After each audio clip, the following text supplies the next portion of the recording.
성경 말씀 마태복음 1장 18절로 25절 말씀을 봉독하겠습니다.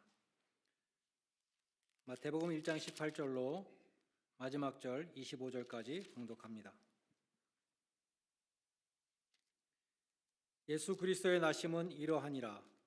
그의 어머니 마리아가 요셉과 약혼하고 동거하기 전에 성령으로 잉태된 것이 나타났더니 그의 남편 요셉은 의로운 사람이라 그를 드러내지 아니하고 가만히 끊고자 하여 이 일을 생각할 때에 주의 사자가 현몽하여 이르되 다윗의 자손 요셉아 내 아내 마리아 데려오기를 무서워하지 말라. 그에게 잉태된 자는 성령으로 된 것이라. 아들을 낳으리니 이름을 예수라 하라. 이는 그가 자기 백성을 그들의 죄에서 구원할 자이심이라 하니라. 이 모든 일이 된 것은 주께서 선지자로 하신 말씀을 이루려 하심이니 이르시되 보라 처녀가 잉태하여 아들을 낳을 것이요 그의 이름은 임마누엘이라 하리라 하셨으니 이를 번역한즉 하나님이 우리와 함께 계시다 함이라. 요셉이 잠에서 깨어 일어나 주의 사자의 분부대로 행하여 그의 아내를 데려왔으나 아들을 낳기까지 동침하지 아니하더니 나음에 이름을 예수라 하니라. 아멘.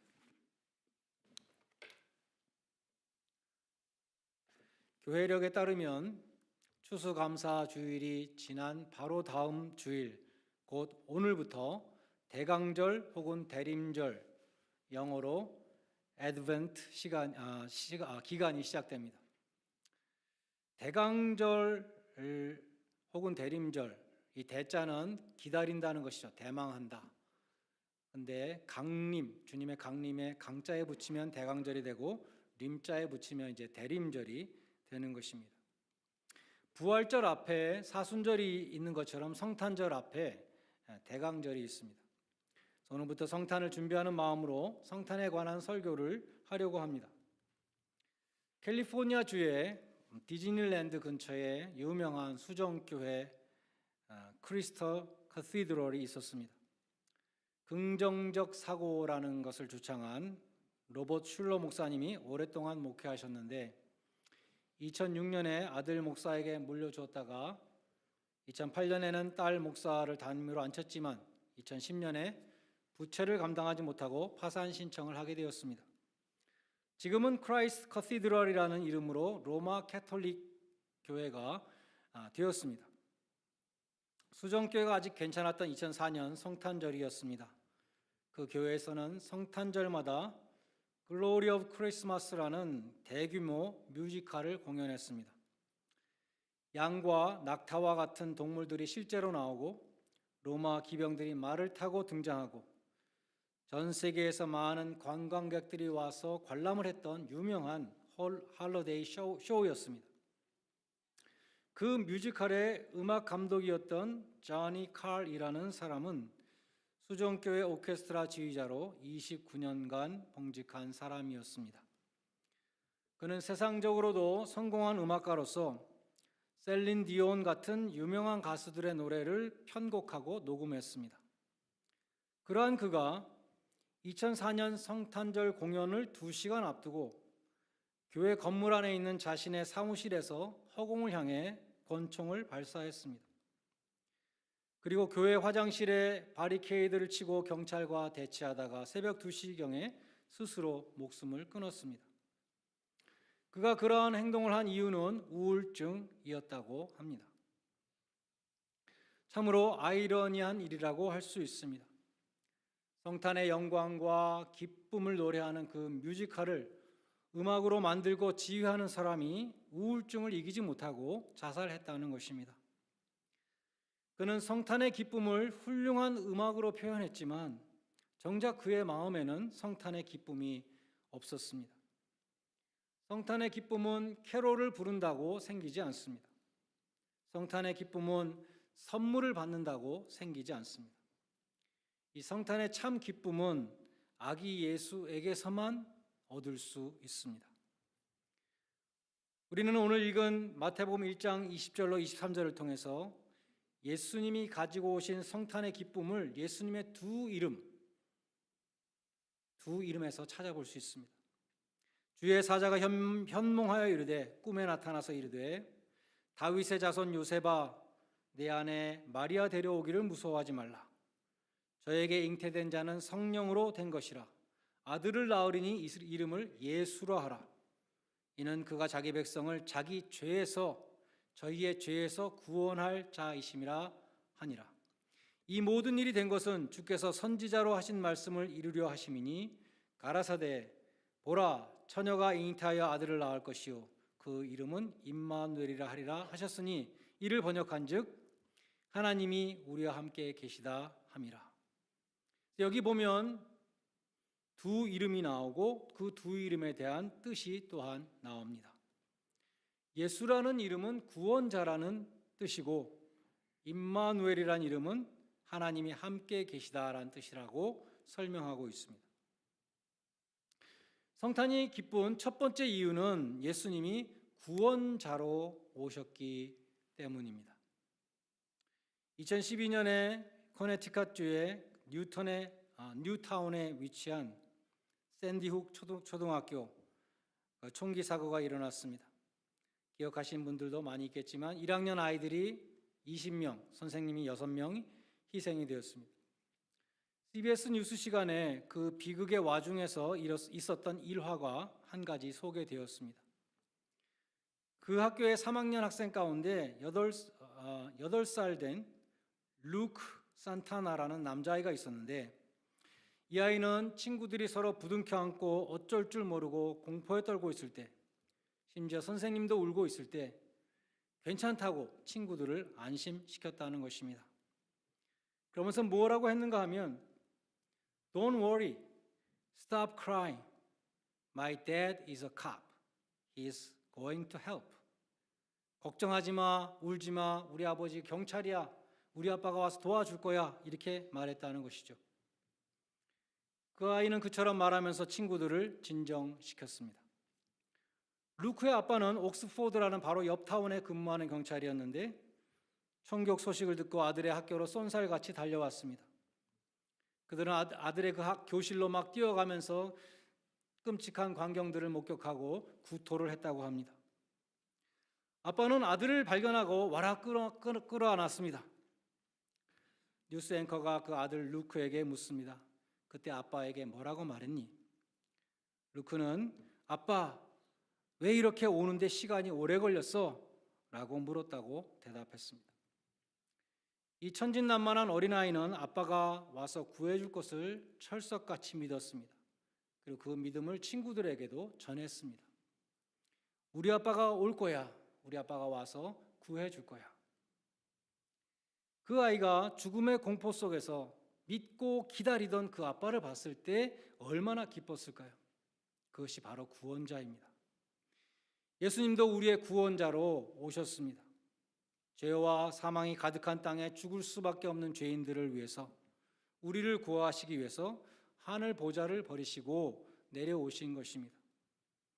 나를 구하기 위해서 오신 주님, 구세주, 세이비어, 그것이 성탄의 진정한 기쁨이고 감격인 것입니다. 성탄의 두 번째 기쁨은 임마누엘입니다.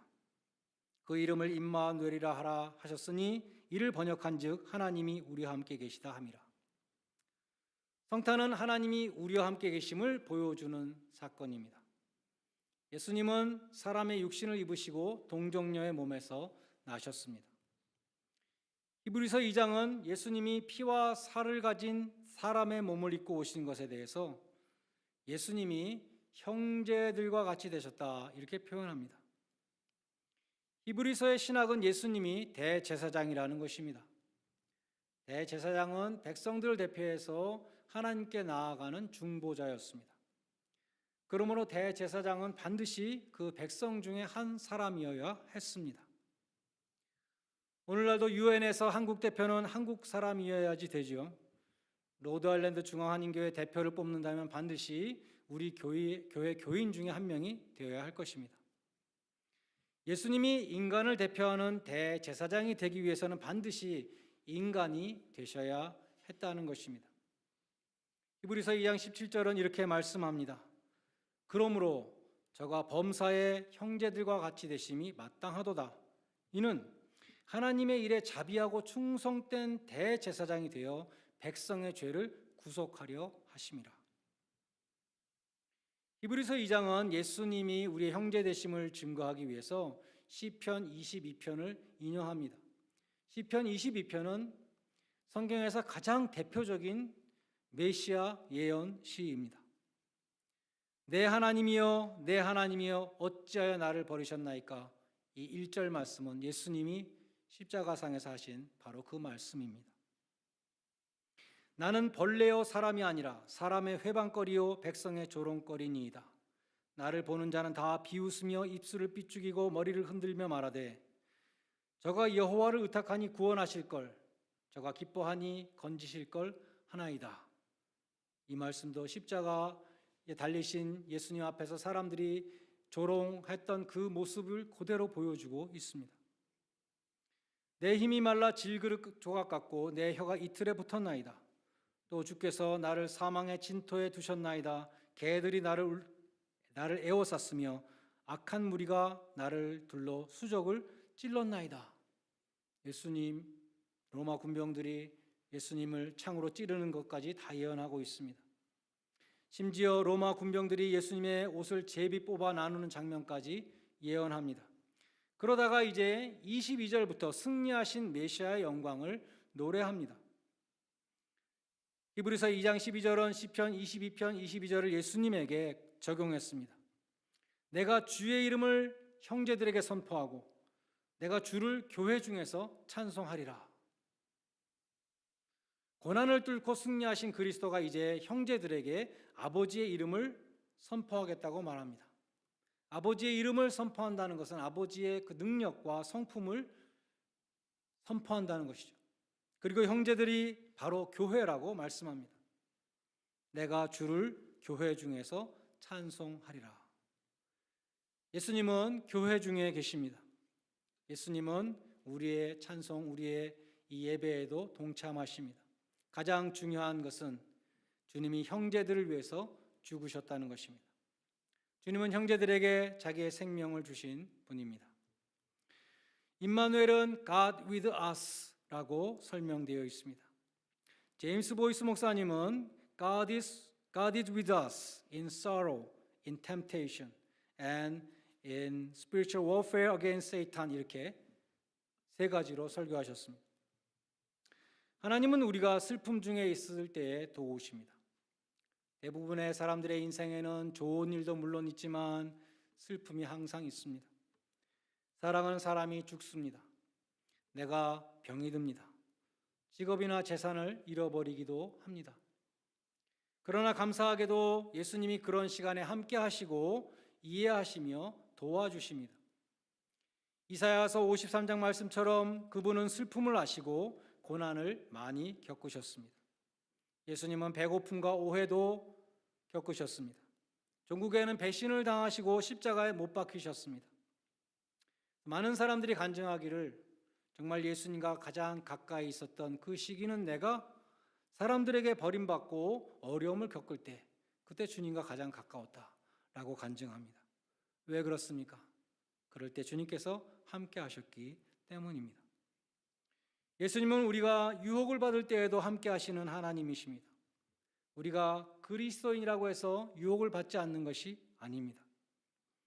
사실 어떤 면에서는 유혹이 더 심할 수도 있습니다. 왜냐하면 악한 사탄은 우리가 사탄의 왕국에 속해 있을 때는 공격하지 않습니다. 그러나 그리스도인이 되면 공격을 합니다. 우리는 때로 신앙생활을 포기하고 마귀의 자식처럼 살고 싶을 때도 있지만 예수님은 그때도 함께 하셔서 우리가 악인들과 휩싸이는 것을 허락하지 않으십니다. 주님은 우리가 승리를 쟁취할 때까지 우리와 함께 하시고 일하십니다. 그 점이 우리를 바로 다음 포인트로 인도하는데 곧 예수님께서 우리의 영적인 전투에도 함께 하신다는 것입니다.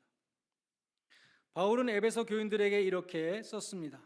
우리의 씨름은 혈과 육을 상대하는 것이 아니요 통치자들과 권세자들과 이 어둠의 세상 주관자들과 하늘에 있는 악의 영들을 상대함이라.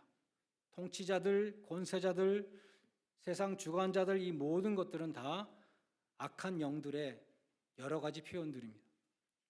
얼마나 무시무시한 대적들입니까? 그 영적인 세력들이 우리 눈앞에 나타나서 우리를 대적하는 것을 우리가 보게 된다면 우리는 분명 공포에 질릴 것입니다. 사탄의 모습은 우리를 압도할 것입니다. 우리 힘으로는 패할 수밖에 없을 것입니다. 그러나 바로 그곳에 하나님이 함께 하십니다. 예수님이 함께 하십니다. 우리와 함께한 자가 저들과 함께한 자보다 많으니라. 엘리사가 머물고 있었던 도단성에 아람 군대가 와서 에워싸니까 엘리사의 그 사환이 두려워 떨었습니다. 엘리사가 하나님께 기도해서 저의 영안을 열게 하여 주시옵소서. 그래서 이 사환이 영안이 열려서 보니까 아람 군대보다 훨씬 더 많은 불말과 불병거가 산에 가득하여 들린 것을 보게 되었다고 기록되어 있습니다. 하나님은 말씀하시기를 나는 네 하나님이라 참으로 내가 너를 도와주리라. 참으로 나의 의로운 오른손으로 너를 붙들리라 라고 말씀하셨습니다. 여러분은 주님의 손을 지금 붙들고 계십니까?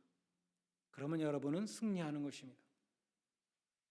김봉준의 온 세상에서 끌어모은 감동이라는 책에 이런 이야기가 나온다고 합니다. 어렸을 때에 운동의 경기 중에 지금도 잊히지 않는 게 있다. 바로 장애물 경주다. 우리 반에서 2명의 선수가 나갔는데 한 아이는 육상 선수였고 다른 아이는 키가 작은 아이였다. 땅 하는 신호음과 함께 육상 선수인 아이는 당연히 먼저 뛰어나가 사다리를 통과하고 뜀틀을 뛰어넘어 가마니까지 뒤집어 쓰고 나왔다. 저만치 놓인 쟁반 위에 밀가루에 얼굴을 파묻고는 접혀진 종이를 하나 입술에 물었다. 그리고 관중석을 향해 쏜살같이 뛰었다. 그러나 접힌 종이를 펴는 순간 그 아이의 얼굴은 굳어졌다. 앞불싸 종이에는 할머니라고 적혀 있었기 때문이다. 그 아이가 아무리 잘 뛰면 못하냐, 할머니가 뛰지 못하는 것을. 결국 그 아이는 다 이긴 경기를 놓치고 말았다. 반면에 키가 작은 아이는 종이를 펼치는 순간 얼굴이 환해졌다. 체육 선생님이라는 글씨가 또렷하게 쓰여 있었기 때문이다. 얼씨구나 하고 선생님의 손을 잡고 뛰는데 그 아이의 걸음이 시원치 않았던지 체육 선생님은 안 되겠다, 내 등에 업혀라 하시고 그 아이를 들쳐업고 뛰기 시작하셨다. 1등으로 들어온 건 두말할 나이가 없다. 우리도 마찬가지다. 주님의 손을 붙들고 주님과 동행할 때에 우리는 승리하는 것이다. 민수기 13장의 기사에서도 열 정탐꾼의 그 보고는 아주 객관적인 평가였습니다. 이스라엘의 병력과 가나안의 병력을 비교하면 상대가 되지 않습니다. 이기지 못합니다. 그것이 합리적인 판단이었을지도 모릅니다. 그러나 이성적이고 합리적인 사고가 늘 신앙적인 것은 아닙니다. 그들의 보고는 무신론자의 보고였습니다. 무슨 말입니까? 그들의 보고 속에는 하나님이 없습니다. 하나님이 함께 하실 경우는 생각하지 않았습니다. 하나님이 개입하실 경우는 전혀 고려하지 않았습니다. 그에 반해서 여호수아와 갈렙의 평가는 무엇이었습니까? 여호와께서 우리를 기뻐하시면 우리를 그 땅으로 인도하여 드리고 우리에게 그 땅을 주실 것이다 라고 외쳤습니다. 여호와는 우리와 함께 하시느니라 그들을 두려워하지 말라. 믿음과 불신의 차이가 여기에 있습니다. 하나님이 함께 하시면. 성탄의 메시지가 임마누엘입니다. 임마누엘이란 하나님이 함께 하시면이 아니라 하나님이 우리와 함께 하신다입니다. 임마누엘 되시는 주님이 주시는 이 기쁨이 성탄의 계절에 여러분에게 충만히 임하시기를 바랍니다. 내가 너희를 떠나지 아니할 것이라 이 말씀을 붙들고 낙심도 이기시기를 바랍니다. 이 말씀을 붙들고 염려도 이기시기를 바랍니다. 환난과 핍박도 이기시기를 바랍니다. 모든 일에 우리가 사랑하시는 이로 말미암아 넉넉히 이기느니라.